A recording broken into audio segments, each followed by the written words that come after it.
Good afternoon, students. It's time 4 p.m. now.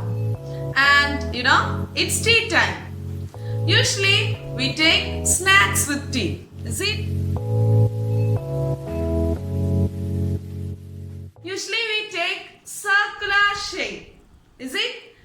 Then today we are going to deal with graph with circle in shape. That is circle graph, or it can be called as pie chart. Ready? In the last class we studied about different types of graph. Pictograph, bar graph, double bar graph, then histogram. Today it's about circle graph.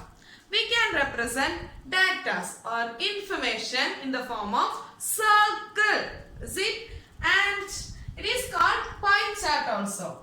We can divide circle into different sectors. See? Suppose making sectors means making the central angle into different portions. See? We know central angle is 360. Suppose in a class total number of students is 120. Total number of students in which 30% is girls, okay, and remaining 70% is boys, okay. Then we have to represent this data here. 30% of girls, 70% of boys.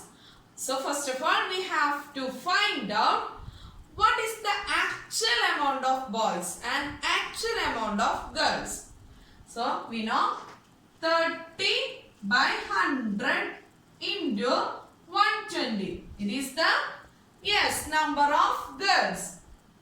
See, we already studied how to find out the number using percentage. See, 30% means 30 by 100 into 120, and we get it as 36. Is it? That is number of girls is 36. From here we can understand number of boys. Number of boys is 84. Is it? That is 36 plus 84, it is 120. So we found the number of girls and number of boys from the given data. And we know this should be represented in the circle. See? So we want to find out how many parts represent girls and how many parts represent boys. See? Out of 120, how many parts represent girls? How many parts represent boys? The girls part is, or girls fraction is 36 by 120, and boys fraction is 84 by 120. Is it clear? It is 36 by 120 is the girls fraction, and 84 by 120 is the boys fraction. See? So this part should be represented here, and we know here the total angle is 360, and this central angle is to be divided into sectors according to this fraction. Is it clear? So that we have to find out central angle of sectors which represent this fraction by 36 by 120 into 360. Also 84 by 120 into 360. Clear?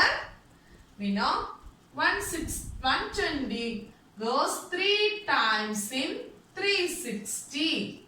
Here we get 108 degree, and here we get 252 degree. That is 108 degree sector represent number of girls, and 252 degree sector represent number of boys. That is, we can draw 108 degree. Here the perpendicular line represent 90 degree, and we may take it as here 108 degree and the remaining is 252 degree. It represents number of girls. It represents number of boys. Is it clear? So, first of all, from the given data, we should understand the total number of each categories. Here it is boys and girls. Then, find out how many parts represent the each data. Then, find out the angular measures of each part so that we can represent the data in circle graph. Let me check another example. Here, a family expenditure is represented. That is, from the total earnings, 30% spent for food, 20% spent for education, and the remaining 50% is spent for hospital, home loan, savings, insurance, and etc. See, it's a simple representation of a circular graph. From here, we can understand how much amount spent for each category. We know each category represented by sectors. See, that is the central angle 360 degree. Yes, divided into different sectors. And each sector is a fraction of 360 degree. See, each sector is a fraction of 360 degree. Let's take 50,000 is the income. Okay. Then we know for food 30 by 100 into 50,000. See, and here we can understand it as 15,000 for food.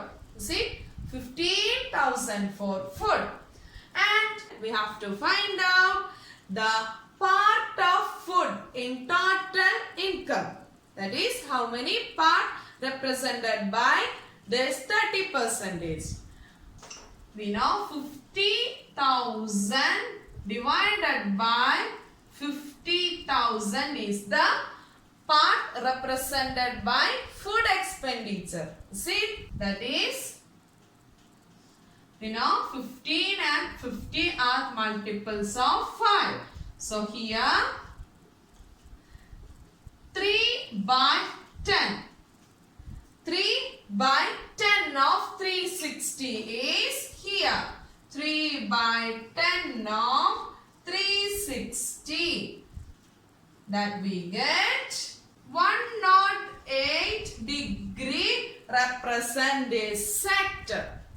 Got it? So from the given data, we can draw a pie chart or circle graph, and also from the given circle graph, we can estimate the details. Clear? So we finished our 5th chapter.